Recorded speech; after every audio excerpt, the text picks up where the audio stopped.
Hello friends, मैं हूं ब्रह्मानंद और मैं आपका स्वागत करता हूं मेरे चैनल देसी फंडा फॉर यू। दोस्तों, आज हम सेबी का एक जो सर्कुलर आया है फ्राइडे के दिन 11 सितंबर को, उस सर्कुलर के ऊपर हम बात करेंगे। तो सेबी क्या होता है, अगर आप नहीं जानते हैं तो आप मेरा वीडियो देख सकते हैं जिसमें मैंने 10 बेसिक टर्मिनोलॉजी के बारे में बताया है स्टॉक मार्केट से रिलेटेड। उस वीडियो का लिंक मैं डिस्क्रिप्शन बॉक्स में दे दूंगा, आप उसे देख लीजिए। और इस सर्कुलर में फ्रेंड्स उन्होंने म्यूचुअल फंड का जिक्र किया है। म्यूचुअल फंड में मल्टी कैप फंड के से रिलेटेड उन्होंने यह सर्कुलर निकाला है। तो आप मेरा पिछला वीडियो जरूर देखिएगा जिसमें मैंने म्यूचुअल फंड के बारे में बताया है, और उसके बाद मैंने उसमें टाइप्स के बारे में बताया, म्यूचुअल फंड के टाइप्स के बारे में, जिसमें मैंने इक्विटी म्यूचुअल फंड के बारे में बताया है, जिसके अंडर में ये सारे फंड आते हैं, multi cap fund, large cap fund और मिड कैप फंड और आपका स्मॉल कैप फंड आता है, जिसके बारे में मैंने बताया है वह ये सारे फंड क्या होते हैं। तो आप उस वीडियो को जरूर देखिएगा ताकि आपको पता चले ये फंड होता क्या है और इसमें इन्वेस्टमेंट का प्रोसेस क्या है, इससे आपको यह जानकारी मिल जाएगी। तो यह वीडियो देखने में आपको यह अंदाजा लग जाएगा कि इसमें यह सर्कुलर किस चीज के ऊपर है। तो दोस्तों, मैक्सिमम बहुत सारे ऐसे म्यूचुअल फंड कंपनी है जो मल्टी कैप फंड में इन्वेस्टमेंट जो होता है उसके अंडर में जो है मैक्सिमम इन्वेस्टमेंट वो लार्ज कैप फंड में करते हैं। तो जानते हैं फ्रेंड्स, सेबी का यह सर्कुलर किस पर आधारित है, उन्होंने इस सर्कुलर में क्या बातें कहा है और क्या रूल्स उन्होंने चेंजेस किया है। दोस्तों, यह सर्कुलर जो है आप सेबी के वेबसाइट पर जाकर के भी देख सकते हैं। तो इस सर्कुलर में फ्रेंड्स उन्होंने कहा है, in order to diversify the underlying investment of multi cap funds across the large mid and small cap companies and be true to level, it has been decided to partially modify the scheme characteristics of multi-cap funds at serial number 1 of point A of annexure of the aforesaid circular as under। इसमें उन्होंने बताया है कि minimum investment in equity and equity related instruments 75% of total asset ना। तो दोस्तों, अब जो है पहले जो है mutual fund company multi cap fund के अंडर में जो है वह 65% था पहले, जो वह पैसा लेते थे और लेकर के जो इन्वेस्ट करते थे उसका 65% उन्हें जो है इन्वेस्ट करना रहता था इक्विटी में, जो कि बढ़ा करके 75% कर दिया गया है।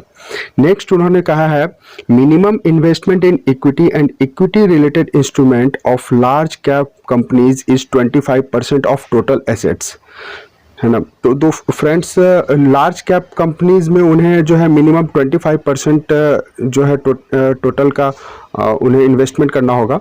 सेकंड उन्होंने कहा है, minimum investment in equity and equity related instruments of mid cap companies 25% of total assets. तो 25% मिनिमम जो है उन्होंने यह भी फिक्स कर दिया कि मिड कैप कंपनीज में उन्हें इन्वेस्ट करना है। और लास्ट उन्होंने बताया है, minimum investment in equity and equity related instruments of small cap companies is 25% of total assets. मतलब उन्हें जो है अब जो है 75% टोटल इक्विटी में इन्वेस्ट करना है, जो कि पहले 65% था। अब उन्हें जो है 25% मिनिमम लार्ज कैप फंड में और 25% मिनिमम मिड कैप फंड में और 25% मिनिमम जो है स्मॉल कैप फंड में अब इन्वेस्टमेंट करना होगा। तो जो कि फ्रेंड्स पहले ऐसा कुछ जो करेंटली जो अभी तक क्या होता था कि करेंटली सेबी ने ऐसा कोई परसेंटेज एलोकेशन से रिलेटेड कुछ प्रिस्क्राइब नहीं किया था कि मिड कैप में आपको कितना इन्वेस्ट करना है या फिर लार्ज कैप या फिर स्मॉल कैप में कितना इन्वेस्ट करना है मल्टी कैप फंड के अंडर में। तो फ्रेंड्स, अब जो है यह फ्रीडम जो है जो था उनके पास कि मतलब वो अपने मर्जी से जो है लार्ज कैप फंड में 70% या 80% इस तरह से इन्वेस्ट करते थे, जो कि अब रिस्ट्रिक्टेड हो गया है। फ्रेंड्स, मोस्ट ऑफ द जितने भी म्यूचुअल फंड कंपनीज हैं वह जो है मैक्सिमम जो है वह लार्ज कैप फंड में इन्वेस्ट करते हैं। यह एक सेफ्टी पॉइंट ऑफ व्यू से भी सही भी था कि मतलब हमारे और आपके जैसे जो इन्वेस्टर हैं उनका पैसा सेफ रहे, इसके लिए वह जो है मोस्ट ऑफ द मनी जो इन्वेस्ट करते थे लार्ज कैप फंड में, जो कि अब यह फिक्स कर दिया गया है कि अब आप जो है आपको मिड कैप और स्मॉल कैप में भी अब आपको जो है इन्वेस्ट करना होगा। और यह स्कीम जो है आपको जो है जनवरी 2021 से यह लागू हो जाएगा। तो उनके पास 4 या 5 महीना है करीबन इस स्कीम को लागू करने के लिए।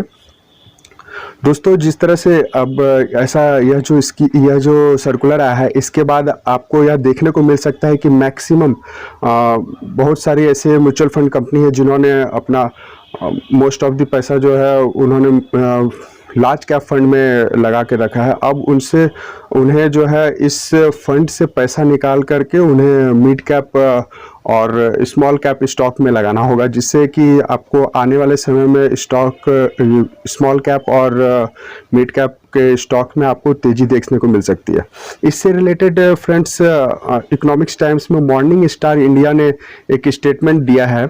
उन्होंने कहा है कि this move will required shuffling of multi-cap fund portfolio from asset manager.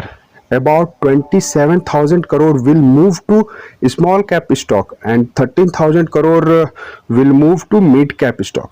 तो फ्रेंड्स, ऑलमोस्ट 40,000 करोड़ जो है स्मॉल कैप और मिड कैप फंड में जाने वाला है। फ्रेंड्स, ये मॉर्निंग स्टार इंडिया एक इन्वेस्टमेंट रिसर्च फर्म है जो मेजरली किसी भी स्टॉक और फंड को एनालाइज करता है और जनरल मार्केट डाटा जो रहता है उसको एनालाइज करता है। तो फ्रेंड्स, यहाँ पर जो है आपको आने वाले समय में यह देखने को मिल सकता है कि स्मॉल कैप स्टॉक्स में आपको तेजी देखने को मिल सकता है, एक रैली देखने को मिल सकता है। तो फ्रेंड्स, अभी जो है अब अगर यह सिचुएशन आया कि कंपनीज जो भी म्यूचुअल फंड कंपनीज है वह इस सर्कुलर को कंपाइल करती है, तो ऐसे सिनारियो में आपको क्या करना है इस केसेस में। तो दोस्तों, अगर यह सिनारियो आया कि इसको कंपाइल करते हो तो इसमें रिस्क जो है आपका बढ़ने वाला है, क्योंकि most of the company large cap fund में इन्वेस्ट करती थी, जिससे कि आपका रिस्क थोड़ा कम रहता था। और अब जो है उन्हें मिनिमम 25% जो है स्मॉल कैप फंड में भी इन्वेस्ट करना होगा, जिससे कि आपको वहां पर रिस्क देखने को मिल सकता है। तो अगर आप कॉन्फिडेंट है कि आपके फंड मैनेजर पर आपको कॉन्फिडेंस है, तो आप उस फंड के साथ आप साल या 2 साल देख सकते हैं कि वह कैसा परफॉर्म कर रही है। बट अगर आप अनकंफर्टेबल है, आप नहीं चाहते हैं इतना रिस्क लेना और आप चाहते हैं कि रिस्क आपका कम हो, तो आप इस तरह के लो रिस्क वाले स्कीम में स्विच कर सकते हैं, जैसे लार्ज कैप या फिर मिड कैप फंड, इस तरह से के जो म्यूचुअल फंड है उसमें आप स्विच कर सकते हैं।